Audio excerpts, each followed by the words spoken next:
Previously on the R.E.V show, man versus machine. Entrepreneurial guest, Joe Groves, owner of Ellen's and Ristorante Andrea, as well as Daniel Vitello, co-founder of Cooklist and co-host of the AI Chefs. Featuring musical guest, Dave Matthews' one-man band. In this episode, professional chef Blake Nolan from Ristorante Andrea faces off against the AI Chefs in a risotto cook-off. The R.E.V show, episode 1, Man vs. Machine, was brought to you by Fifth and Cherry Cutting Boards.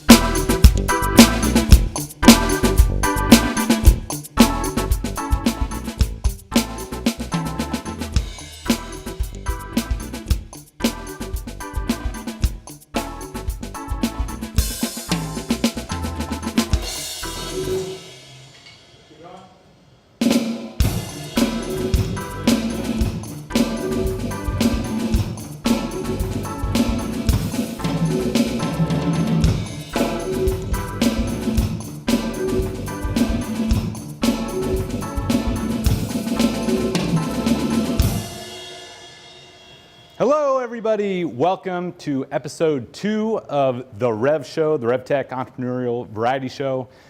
Now, we got a lot of feedback after the first episode that the dress of the host was a little too conservative, and so I came back and I listened to your feedback. But honestly, this episode, we're tackling a serious subject. It's color blindness and its effect on people's dress. And so we're gonna tackle those issues today and more. No, actually, the theme of the episode today, David, is fashion. Isn't that right? You know, we thought it was fashion. Look at you, look at me. But no, it's in-store technology today, Craig. In-store technology. That's right. And you didn't tell me. You like my outfit? I do like your outfit. Where did you get that outfit?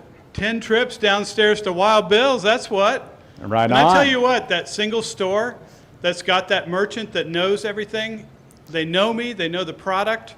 There's nothing like it, but a single store doesn't have the scale. And so tonight's episode is going to explore how does a big chain implement some of those things that a small store can do with really knowing the customer and really knowing the product. Yeah, that's awesome. We've got a couple great guests today. We've got Verlin from Theatro, a couple of companies. These are companies that you are involved in, isn't that right, David? R.E.V Tech's an investor in both these companies tonight. Perfect. So we're going to learn more about Theatro with Verlin, as well as Crave Retail with Matthew Sear.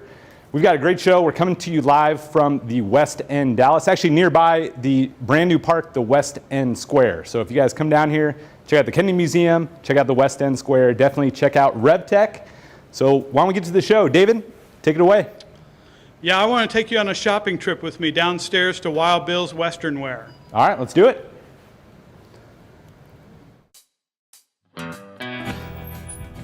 Hey, Dave Matthews. Well, Bill. What's going on, man? Bruce. Hey Dave, how are What's you? up? I need some boots to go with my hat. Excellent. Oh, you're in the right place, man. I went on Amazon and got boots in my size, but they don't fit. Uh-oh. Well, I'll tell you what we'll do. Why don't we take you over to the boot section? Let's see if we can fit you up right. Thank you. All right, come on. You know, Dave, one of the reasons that a boot may not fit right is because every boot manufacturer makes their boot with a different last, and a last is what they build boots around. That's why you come to a retail store. That's why you come to a place that can have some customer service and really take good care of you. And that's why you're here, right? That's why I'm here, Bill. Okay, well, we're going to fit you in a pair of boots, and I'm going to take you over with Bruce and let Bruce just fit you into each one of them, make sure it fits just right. Awesome. Thank you so you much. bet. Hey Dave, we talked about you being a 9.5 when you came in the store, but I want to start with a 9. We can always work our way up to the 9.5 if we need to, okay? All right. There again, boots don't fit like shoes, so there Feels you great. go. Exactly. This is it. This is exactly what we're looking for.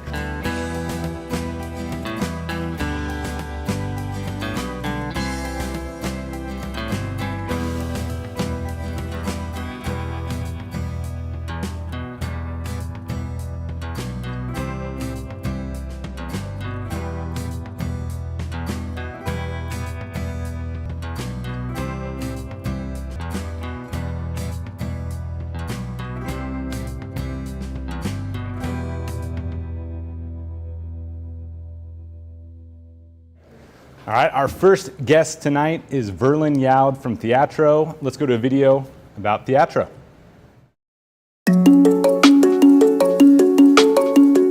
We really spent a lot of time discussing how do we take our employee base and give them something that would allow them to communicate with each other, to take the best care of customers that they possibly could. It affords you the opportunity to just consistently communicate to everyone by leveraging this fantastic device. One-to-one communication allows our team members in the moment to communicate with somebody specifically to perform some action or activity. And that could be a price check, that could be an inventory check, that could be additional register assistance. They love the fact that they can, in the moment, get an answer to a question without having to run around the store and leave the customer without any support. With a company of our size and our scale, you always worry about the ability to truly deploy in a way that is smooth and is well adopted. We were deploying as much as 150 stores a week. There were really little to no IT issues in terms of setting up the technology to actually work in the stores. What I was, most excited about was the level of adoption that we saw very quickly. It was probably as smooth a deployment as I've ever had in my 26 years with Walgreens. The incremental benefit is when you really start talking about employee engagement, improved customer experience, and really operational execution. There's something magical that happens when you hear somebody's voice really walking through something or telling you something. And so I think there's just a tremendous amount of opportunity around how Theatro can be leveraged when you really have it deployed at scale.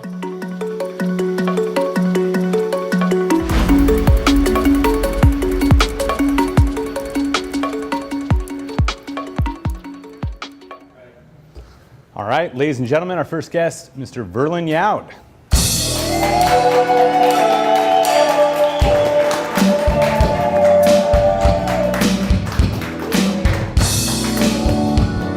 How are you, sir? Good to have you. Thank you. Good to be here. Isn't it awesome to have customers that love you? Sure is. Right? It sure is. We're so lucky.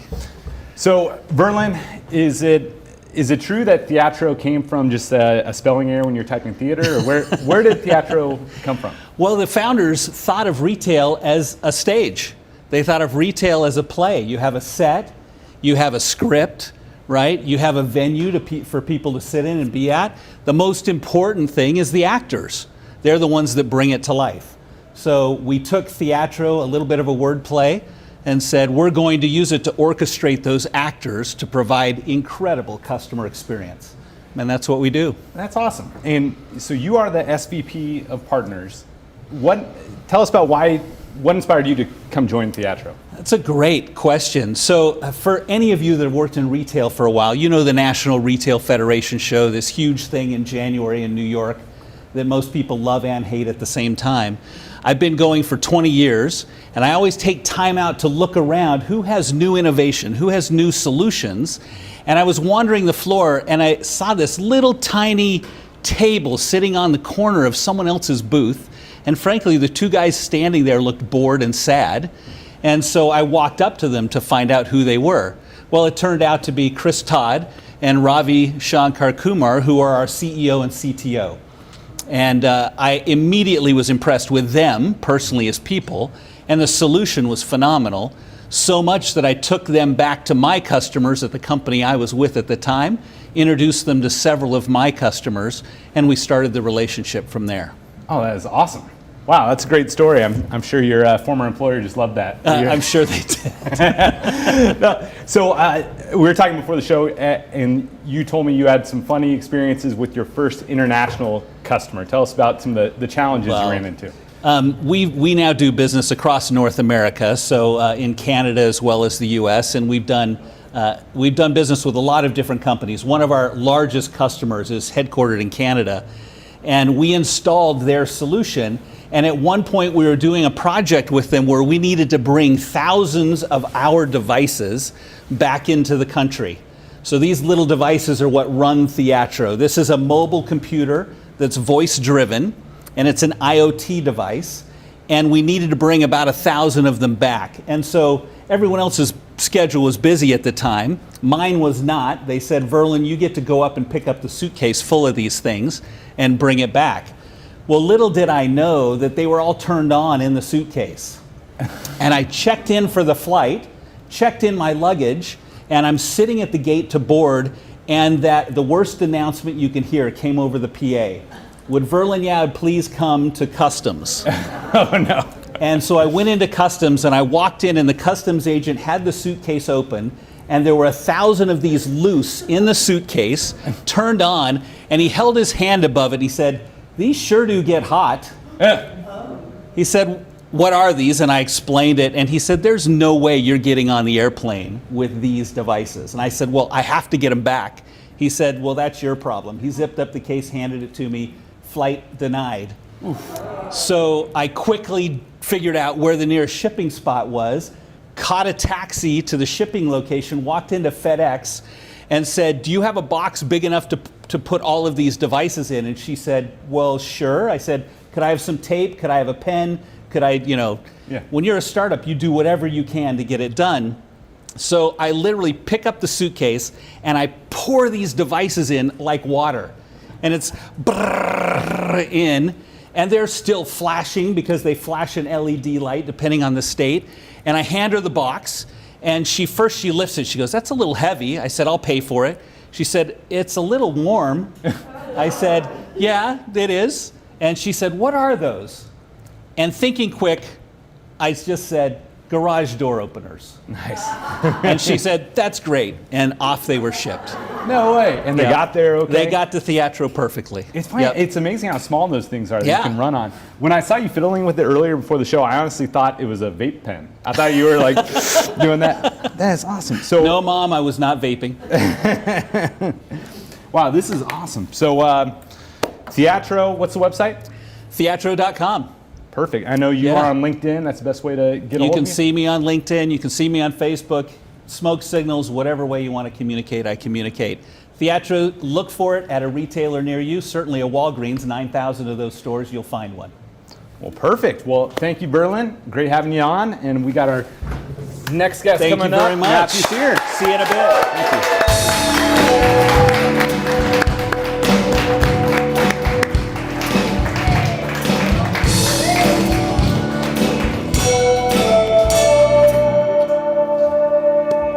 All right. We've got Matthew Sear, our next guest with Crave Retail. I think we're going to start out with a video explaining more about Crave Retail. It's after. All right. Hey, this is live television. Matthew Sear, come on down.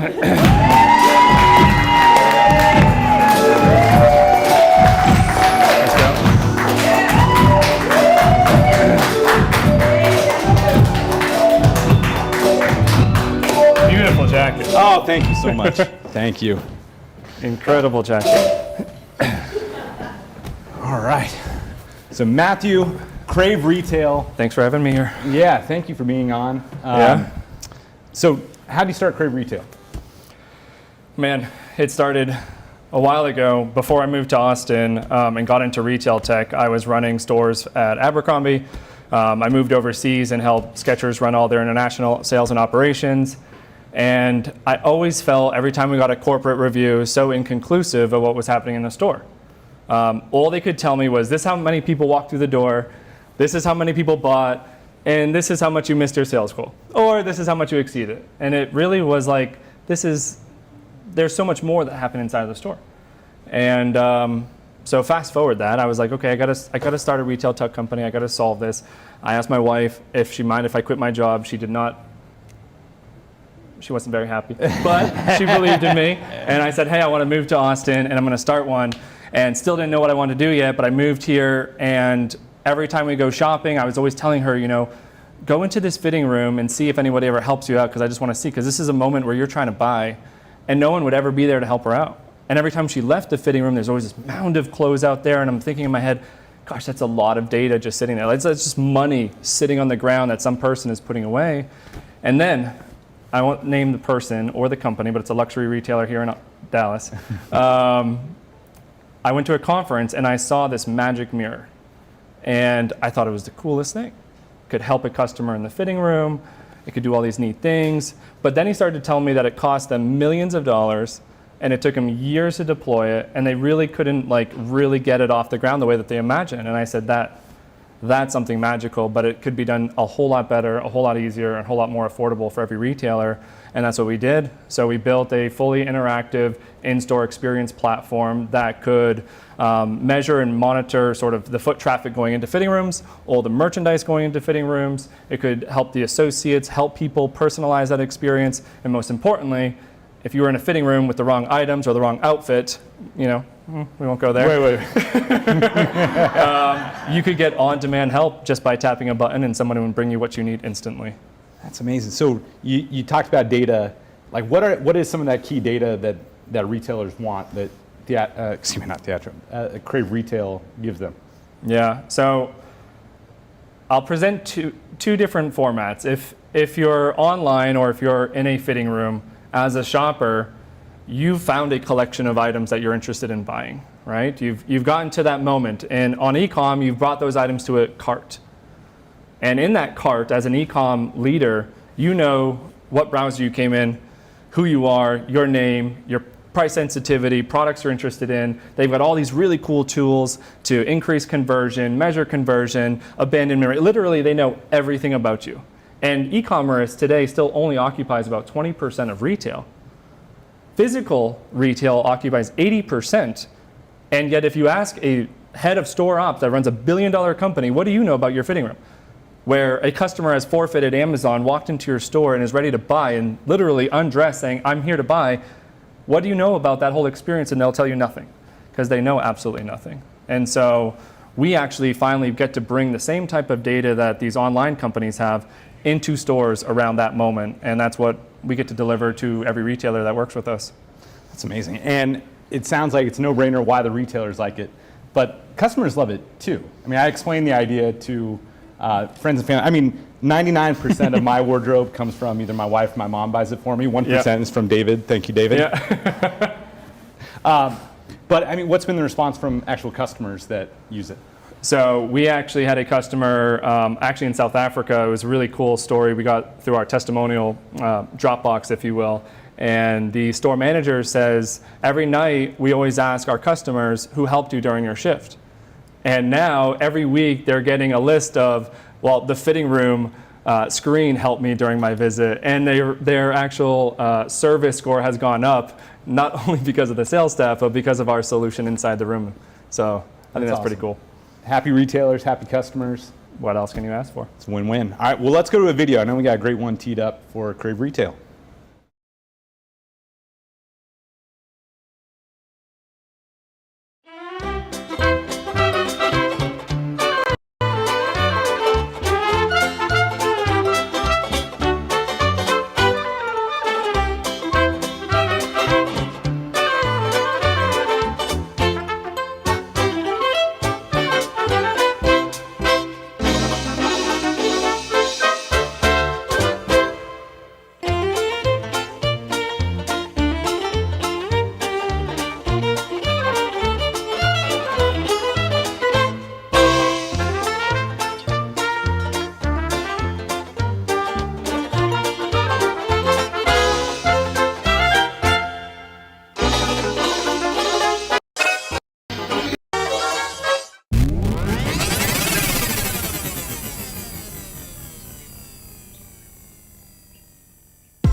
Awesome. Room's empty and it's been cleaned.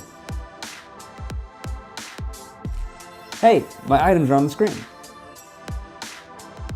Okay, well, I need a new size. All right, let's try this. Request item. Great, that has it. All right, I like the black, but I like this red one too.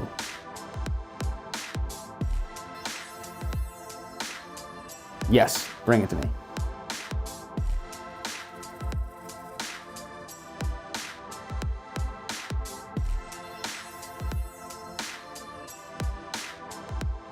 That was a really great experience, definitely 5 stars.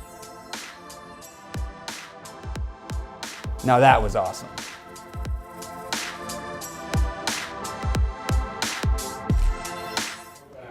All right, welcome back, everybody. We've got a competition. This is the back to Business School. I'm going to sit down. Back to Business School segment. This is presented by SML Group.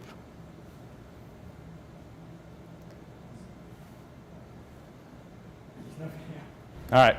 Is it going? Yep. Okay. Go for the rules. All right. Well, why don't we get to the rules? So we've got a prize. This is basically Back to Business School. We've got 2 entrepreneurs. Do either of you actually go to business school? Okay. All right. We got. He did too. Partially. Partially. All right. So we've got one, maybe with an advantage. So we've got Back to Business School. The winner of this competition is going to get $200. The loser is getting $200,000 in business school debt. So the stakes are high. Just finished getting mine paid off. So. Yeah, exactly. All right. So we're going to give you 5 questions, and these are questions that are presented to business school students. Maybe entrepreneurs know them, maybe not. We're going to find out. Okay. So oh, and by the way, for those of you watching live, we have a live Q&A that you can participate in coming up right after this competition. Sure. So live Q&A, go, if you're watching, put it in the comments, your questions for Crave Retail and Theatro. Okay. So should I stay sitting? Stay right here. Okay, back to business school. Question 1. Matthew, you ready? Yes. Okay. I should actually say, Matthew, here? Present? Okay. I'm here. All right, Matthew and Verlin. And should we have, they just go bang, like first one? Okay, you both. How many hall okay, passes write it down. Do we get write hall it down. passes? Yeah. Okay, write down the chalkboard and then you'll hold it up and you have the Is there answer. extra credit? No. Yeah. A resource is valuable if it is rare, hard to imitate, or A, expensive, B, inexpensive, C, easily substitutable, D, not easily substitutable, or E, inefficient. A resource is valuable if it is rare, hard to imitate, or A, expensive, B, inexpensive, C, easily substitutable, D, not easily substitutable, E, inefficient. All right. Hold it up. We got D, D. You are both correct. Well done. Okay. All right. Okay, question 2.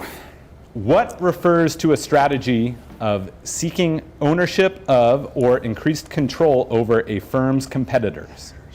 Is it A, forward integration, B, conglomerate diversification, C, backward integration, D, horizontal integration, or E, concentric diversification? What refers to a strategy of seeking ownership of or increased control over a firm's competitors? Is it A, forward integration, B, conglomerate diversification, C, backwards integration, D, horizontal integration, or E, concentric diversification? Can we pick 2? Yeah. One of them just sounds really cool. The other one sounds technically right. But I'm going to choose what I think is right. All right, let's see. Hold up your answers. D, D. You are correct, both of you. Wow. All right, pressure's on now. Pressure's on. Tie score. Question 3. A firm's strengths that cannot be easily matched or imitated by competitors are called A, internal audits, B, distinctive competencies, C, external audits, D, interrelated properties, E, internal properties. A firm's strengths that cannot be easily matched or imitated by competitors are called internal audits, distinctive competencies, external audits, interrelated properties, or internal properties. Go ahead, let's see it. B, 3 for 3. Well done. Wicked smart. All right, question 4 for the trophy. $200 from Wild Bill's downstairs. All right. What is the essential bridge between the present and the future that increases the likelihood of achieving desired results? Is it A, motivating, B, planning, C, controlling, D, staffing, or E, organizing? Again, what is the essential bridge between the present and the future that increases the likelihood of achieving desired results? A, motivating, B, planning, C, controlling, D, staffing, or E, organizing? Let's see what you got. B. That is correct. Gotcha. High pressure. All right, the final question. David, in the event of a tie, what do we do with the 200? Does Arm wrestle. arm wrestle? Yes. I'm going to have to throw them a clincher. How many companies has RevTech invested in? Oh, that'll be the tiebreaker. We'll give That'll you be the time to think tiebreaker. about it. We've got one last question here. I think it should be one spends the 200, one has to wear it. I obviously lost a bet similar. Okay, the match an organization makes between its internal resources and skills and the opportunities and risks created by its external factors can be defined as A, input, B, concept formulation, C, strategy, D, SWOT, E, weakness. The match an organization makes between its internal resources and skills and the opportunities and risks created by its external factors can be defined as, you guys all say D, but according to this, it is C. So we are still tied. Oh no. Kidding me. Backwards C? Strategy is the match an organization makes between its internal resources and skills and the opportunities and risks created by its external factors. All right. All right, so David Dave's has question. the tiebreaker. David, go ahead. Is this Price is Right style where you have to bid but not go over, or is this closest to the pin? We're going to do bid but cannot go over. Yes. So how many companies has RevTech invested in? Don't go over. Clue, they're all behind me. Listed on Do not go over. I know.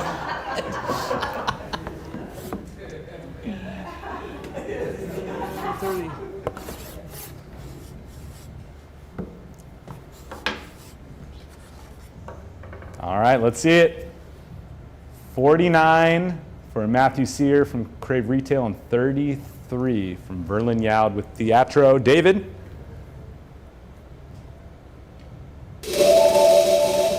drum roll, 51.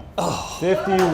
Matthew Sear, you got $200. Congratulations. Are we presenting the trophy? Here we go. Brooks from the studio, the great studio, who is producing the Revs as well as many other great shows. Congratulations.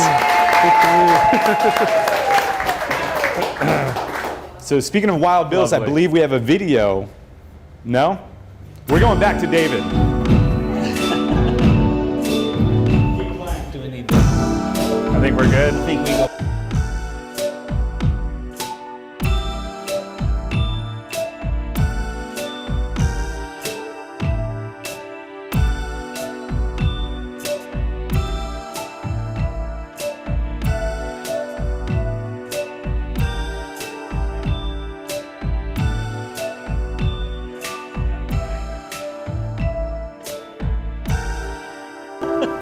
That story was so funny. All right, we are going to go to live Q&A. So again, put in the comments your questions for Crave Retail and Theatro. What's that? Just one we got one question so far. All right, I'm going to close this. Oh, if I scroll down. Wow, technology. Okay, I feel like I'm using Theatro. Wow, This is so easy. Close. Okay, for Crave Retail, this is from Kelly B. I believe she's in the studio audience. All right. All right. For Crave Retail, does your product help prevent merchandise theft by keeping track of everything going in and out of fitting rooms? That's a good question. Very great question. Yeah, so with RFID, it is the benefit that we do offer to retailers because everything that does come into the room, we are able to capture that and we are able to report back to retailers if we start to see any of those abnormalities so they can track it or otherwise take action as needed. That's a huge benefit. That's a huge benefit. That luxury retailer you mentioned earlier, the first week we were implemented, they had someone grab a $6,000 purse to try to get out the door, and they were able to use Theatro to tell people what to do to be able to recover the purse before the person left the building. Yep. So huge benefit to be Yep. able to do that. Yep. That's awesome. All right. All right, this question is from Mike Whitaker, Big Mike in the studio audience. Mike. This is for both. And let's start with Verlin this time. How are retailers speaking about 2021 planning? Are they bullish or are they skittish? They're bullish. They see a huge resurgence back to retail. There was a new Harris poll that just came out this week that shows the vast majority of consumers are looking forward to being back in the store, and the vast majority are planning on buying in store versus online, despite the last year of buying online. So that's great news for all of us. Yeah, I would ditto that, but I'd add that, anytime you're looking for a signal, you're trying to understand the pressures that have been created. And obviously there's been a growth in e-commerce, which, for many years has been sort of this growing divide between physical retail and e-commerce. And now there's the realization that it has to blend, which means physical retail has to catch up, it has to innovate, it has to bring the right experience to their stores. So I think they're very bullish in figuring out how do we get relevant with customers today, and how do we bring in the right technology to blend those two worlds together and focus on the customer, not two different channels. Now, when customers bring you in, and this is a question from Craig Shacklet in the audience with the funny jacket, is it mainly, because you guys brought up one value prop, which is cost savings, like you're preventing leakage. Is the selling point, is most people, are they looking at the increase in sales? Is it the leakage? What seems to be the buying trigger? There's really four things that drive the value for Theatro, but the first one is productivity, right? It's the ability to save time and to save labor and redeploy that in higher value activities. So every one of our customers saves labor. Number two, it's engaging your employees. It's connecting them together so they're part of a team and can serve your customer better than ever before. That has two benefits. One is you get lower turnover. Hiring employees costs money. Second is they engage with customers better than ever before, so you get a better customer experience and customer service. And that results in the fourth benefit, which is increased sales and revenue. So you put those four together, it closes the equation very quickly. That's great. Matthew? Yeah, very much the same. We talked about this earlier today, but most retailers, they're trying to find better ways to improve engagement with their customers, no matter where they are in the store. And as a lot of retailers have unfortunately had to cut back on labor, they have to think about ways to become more efficient. So driving that efficiency, driving that engagement are two big pillars to helping them ultimately increase the basket size and conversion. So their expectation with Crave is if you're getting more people in the fitting room, if you're introducing more of the right products, if you're improving service, then you should be able to help us increase revenue and increase conversion. And we've consistently been able to, even during COVID, help retailers that have their fitting rooms open increase foot traffic into fitting rooms by over 25%. We've been able to increase the basket size anywhere between 25 and 30% on average. And shoppers who are actually interacting with Crave, that basket size increases almost 50% over the average basket size of those customers coming to the fitting room. So we're definitely showing what we told them we could do. That's awesome. Okay, this is a question from Anonymous, but I know a lot of it's been said in business, you learn more from your mistakes than the things you knock out of the park. Yeah. So do either of you have any things that maybe you learned from along the way? Absolutely. Our first customer was the Container Store, another local company here, and we learned a huge lesson. We had worked with them and developed a solution. Originally, it was a mobile app to sit on the store employee's mobile phone. And we took it into the store, we ran the test for a week, and the store manager said, take them out, and I never want to see them again. And we said, wait, we developed everything you wanted in function. They said, it isn't the function. They're taking a hand to hold this thing, and they need two hands to do their job. Number two, they have a screen, and they're being distracted by the screen and not serving customers. So we had to go back and completely pivot, and we had to drive a voice-driven technology that was completely heads-up and hands-free, rather than going the way that everyone thought the market was going. And it's paid off perfectly for us. Matthew, do you have any? Yeah, I'll keep it brief. When we got started, we thought be affordable, focus on getting those first customers, be cheap, if you will. And that's not actually going to help you win with enterprise retailers. You've got to, as an entrepreneur and as a startup, respect your value and be able to articulate your value. And if you do, at this point, we've we've actually almost doubled, if not tripled, our price since we've started, simply by understanding what it means to be sustainable as a company, what it means to have our retail partners understand our value, and just sort of grasping that and learning from what we learned with our first customers helped us grow so far. And that should be a signal to everybody watching to buy it now before you quintuple it and keep going up. Okay, it's for both of you from the lovely and talented Sue Ellen Shacklet. There she is, gorgeous. That's my wife, by the way. All right. What types of retailers do your products work for? You want to go first? Yeah, I mean, primarily for us today, we are in fashion retail with our fitting room solution. But since we've started, we've learned the application can step outside of the fitting room in aisle. So we're now branching out into different luxury brands.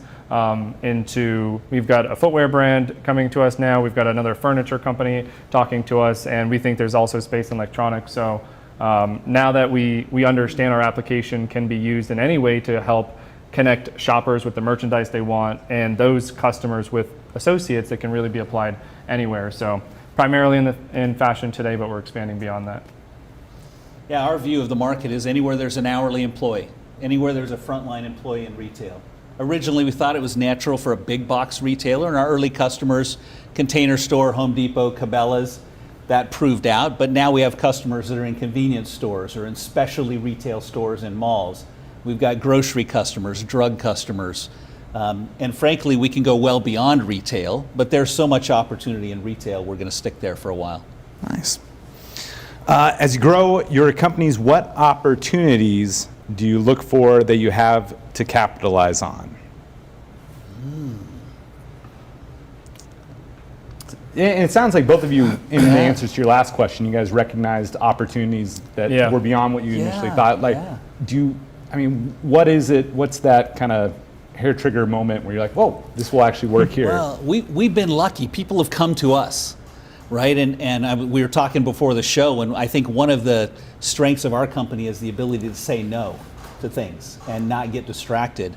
But we had several casinos come to us over the course of a very short period of time, and they told us what the use cases were. And so now we're live in several casinos and see that as an opportunity, again, to grow with a customer base that maybe is a little less cash strapped than retail sometimes can be. Yeah, cash is usually not an issue for a casino. Yeah. So that's great. Well, gentlemen, this has been so much fun. Thank you all so much. I hope everybody watching has had a great time. The studio audience had a great time. Thanks for having us. All right. It's been a pleasure. Well, Mr. David, you want to play us out?